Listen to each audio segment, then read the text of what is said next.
I'm This here. conference will now be recorded.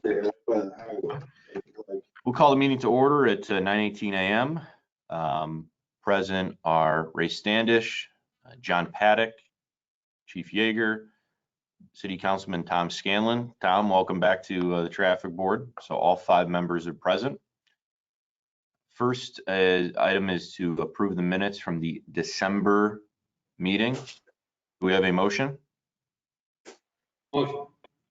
Ray makes a motion. Do we have a second? Second.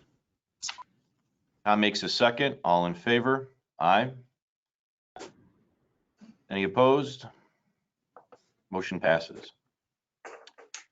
Getting into the agenda here, I know we had a short month because of the delays in the December Traffic Board meeting. So the Conklin, Pennsylvania, Tremont area, I know that I didn't get a chance to get out there, set up the meeting. I imagine that we'd want to set something up in January to talk about in February. That'd be fine. Dan and I talked about that a little bit, Jared. I'd pulled up a aerial of the area too and looked at where we could start the parking, and if we put back in the back end angle parking, you know, the amount of spots and stuff. So Dan and I were talking about that a little bit, but it probably would be helpful to meet on site, I think. Okay, maybe some of the snow will be gone in a couple of weeks here too. So, all right, we can hold those for the February agenda. That's no problem. Next one, Murray and Riverside Drive.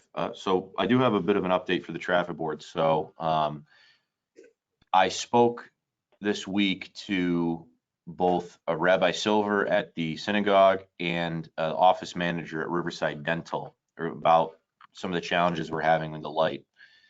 I think that I've made them aware of the challenge that we have. Again, kind of the biggest issue that remains in removing the light, and I think that the city doesn't really have a choice but to remove it and put up a two-way stop, is that the pedestrians that are utilizing the synagogue during holidays and on the Sabbath,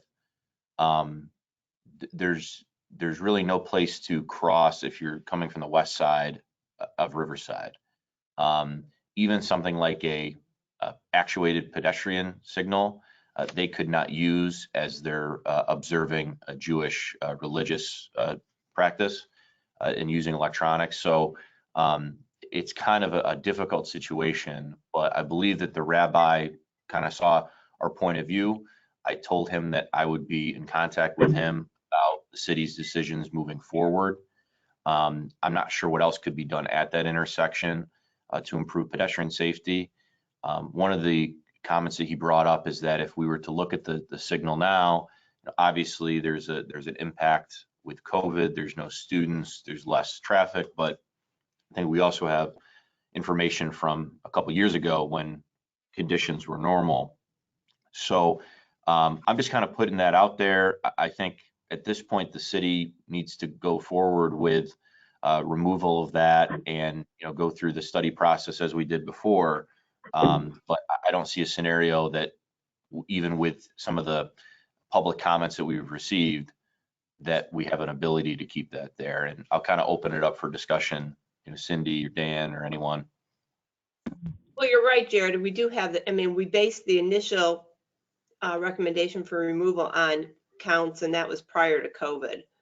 Yeah. They probably are down some now, but that's not what we would be basing it on. Mm-hmm. As far as the signal, I mean, they were using that to cross, so they could conceivably, it's out of the way. You have to walk one more block, but they could walk down to Oak to cross, because there's no buttons either, and they could cross there. I mean, that is a viable option. And we'll have a better crossing at Chestnut and Riverside, Ray, with the PSAP, correct? Yes. Yeah, but that'll be I'm not sure if I'll put up a blinker there or not. I don't think so. It's just a crossing. I think it's a crossing. Okay. Yeah, there'll be a crossing there. And And- this crossing, once you remove the signal, you can make it a high visibility crossing and sign it better for pedestrians too. Okay. That's an option. And I guess, and once the signal is out and you upgraded the crossing, there would be no reason if the synagogue wanted to put out the cone crosswalk sign that you put in the middle of the crosswalk. That wouldn't be mechanical, and I guess they could have that to put out anytime they have services there. If you didn't want to put it out there all the time. That would probably work. Yep. Hi, this is Heather Melanda. Can I make a comment on this? What we'll do, Heather, is we'll do public comment at the end of the meeting. Okay. Okay. Okay. Thank you. So I guess with that, if anyone else has an objection, I think we should move forward with instituting, study for a removal to do that process. John, I'll get with you and Bernice and Danny in terms of when that actually takes place. I want to alert the council member that that's happening and just make sure I reach back out to the rabbi to let him know. But unless anyone else feels differently, I think that's really the only prudent choice the city has at this point. Okay, Dan? so you're going to need from us then the traffic count from this day forward, accident counts. Is that what you're looking for? I would like Okay. those. I was just gonna ask for those, Dan, if you can keep track of anything that happens from whenever it goes on flash for removal, forward. But can you also Okay. see if you can get like the crash, if there's been any crashes like the last maybe 2 years? Yeah, I can. In fact, I have that information already available. And then for the last 3 months, I don't have anything, but I'll forward the other stuff to you that I have for the last 3 years. Okay, thank you. So we have a baseline, Jared. Okay. And then just to remind me of the process, it's is it possible to even put that light on flashing yellow and flashing red?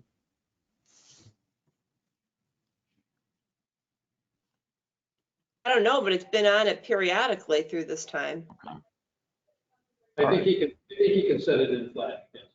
Okay. So we'll do is, assuming approval right now, John, we'll get together maybe later this week and figure out next steps. But Okay. if anyone else has anything, take a motion to initiate a signal removal process at the intersection of Murray and Riverside Drive with through traffic on Riverside and stop signs on Murray Street coming from the north and south. Okay. Ray makes a motion. Go Second. to second. John seconds. All in favor? Aye.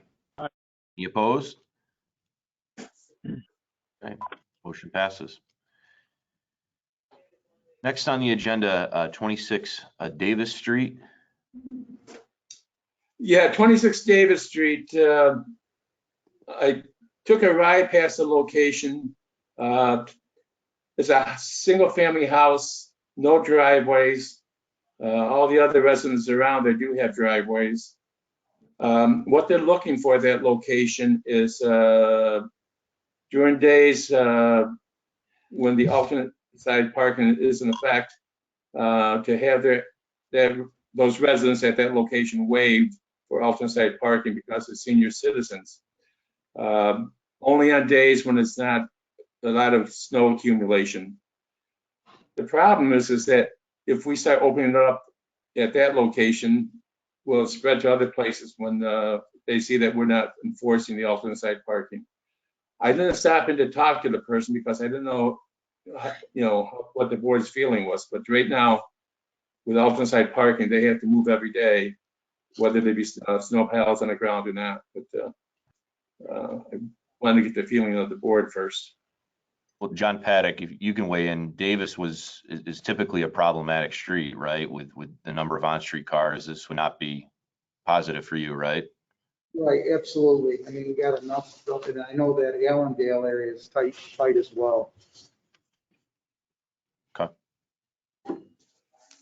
So Dan, you want to just have mark this item as complete, and then if we have a chance to talk to the residents on Davis, we can do that. This is creating a new system, which I don't think the city would want to support, right? Right. That, I agree with that. Okay.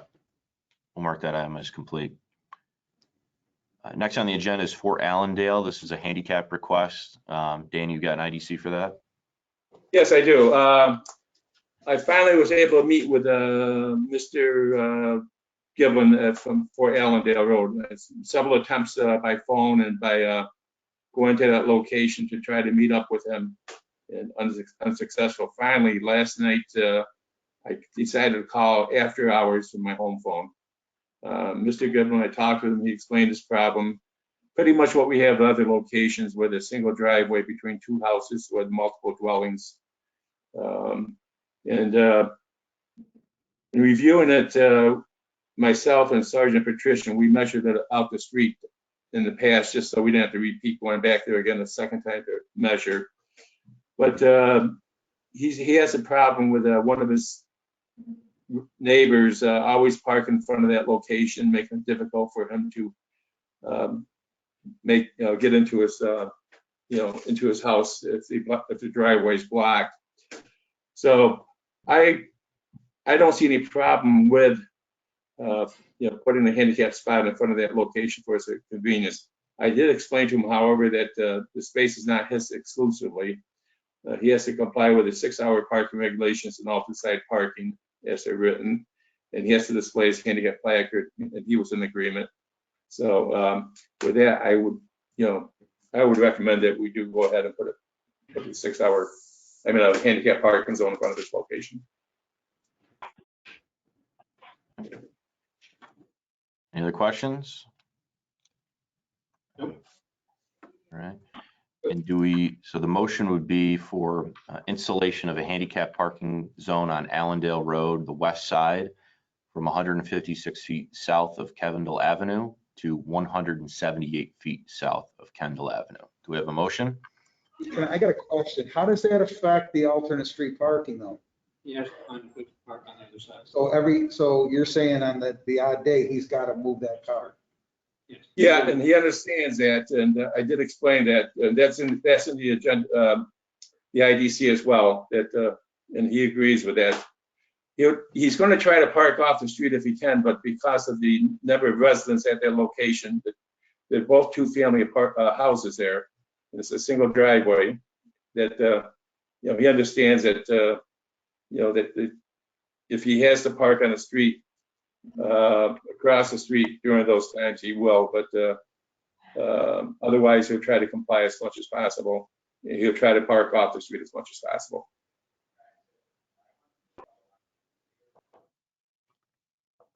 I make a motion, we put the handicap parking zone in. Ray makes a motion. Do we have a second? Second. Second. Tom Scanlon seconds. All in favor? Aye. Aye. Any opposed? Motion passes 5-0. Okay.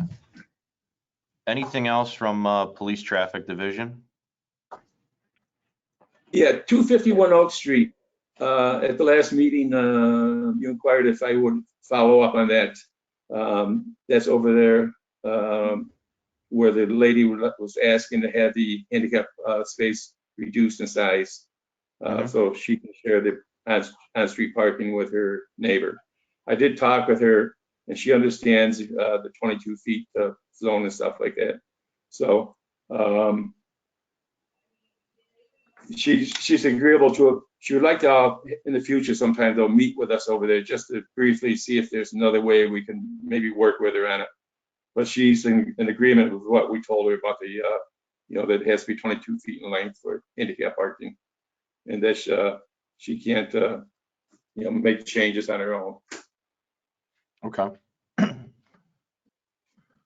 One other thing is, I wanted to, just over the last several months, I know since the snow has gotten here, I know some of the signage changes may not have been possible, especially when you had the 4 feet.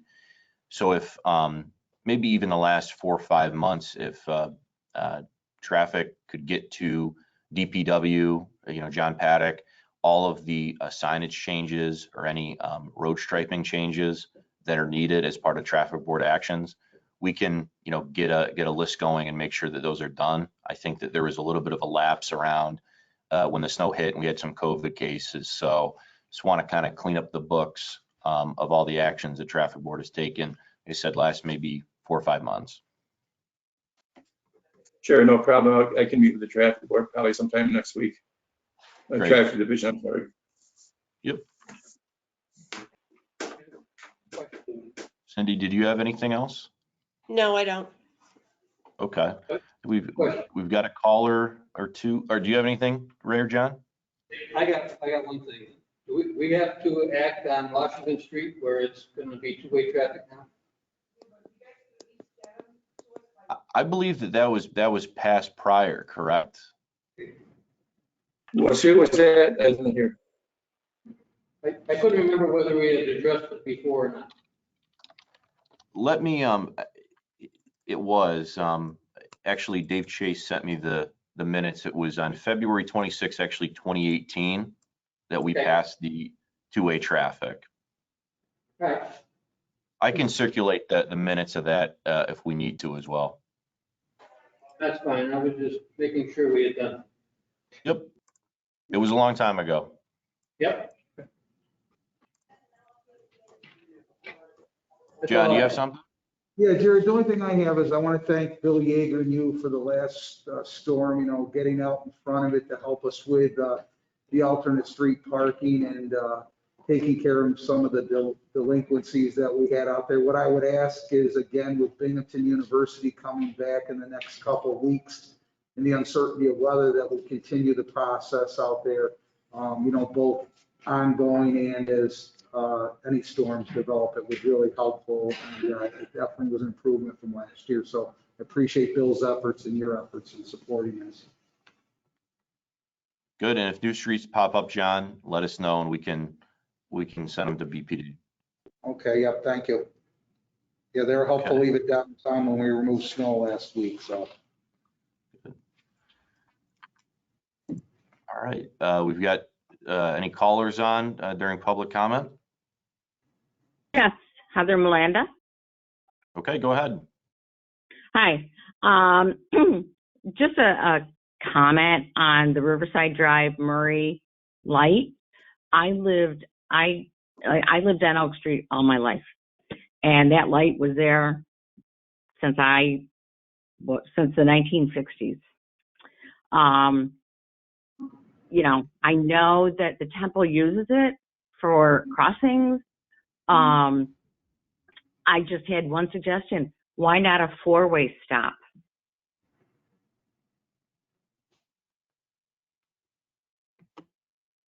Instead of a two-way. Well, four-way stops, there's certain mandates for traffic volumes on approaches. Okay. So Okay. it would be similar to a traffic signal. Right now, a large line share of the traffic is on Riverside and not Murray. So you usually want about equal traffic coming from all directions for a four-way stop, unless there are kind of other circumstances involved. Okay. All right. Just a comment on that. Also, we do have the flashing light speed limit sign down the road. It hasn't deterred the people in front of our house from going, speeding. Hasn't done anything for us. It does for the houses down below. So it's kind of worthless for us because it doesn't help. It doesn't help the speed of the traffic in front of our homes at all. And there's no signs still on the other side of the street on Pennsylvania Ave going south with a speed limit on it.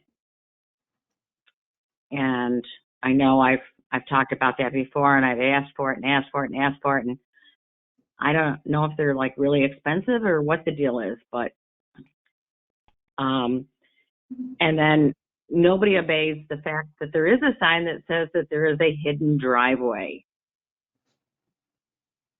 I don't know how many times I've almost gotten creamed coming out of my driveway because nobody slows down for the city speed limit, let alone a hidden driveway sign. So I wanted to know, what can we do about that?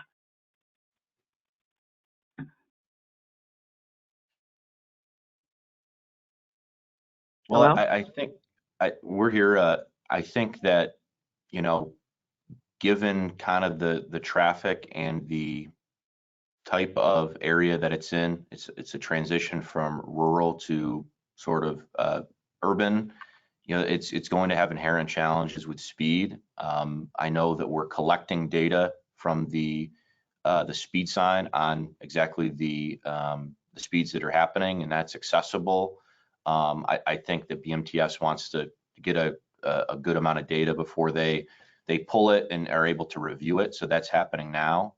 And you know, that will tell us more about exactly what sort of speeds we're talking about. It remains an inherently challenging area. It's very unique in the city. It's a lot different from a lot of the urban neighborhoods. So that remains the challenge, and I don't know if that's going away with any action that this traffic board can do. We'll just continue to monitor it and check out the data. But monitoring it isn't doing us, the residents, anything. You're not doing anything for us. It's just the same old story, day after day after day. There's nobody slowing down before our houses. You know, they're just flying by both ways. Nobody comes up, nobody looks, nobody checks. I hear everybody else going to different addresses, talking to people. Nobody's ever come up here and spoken to us or even looked at the traffic other than what I have submitted, which really kind of disturbs me.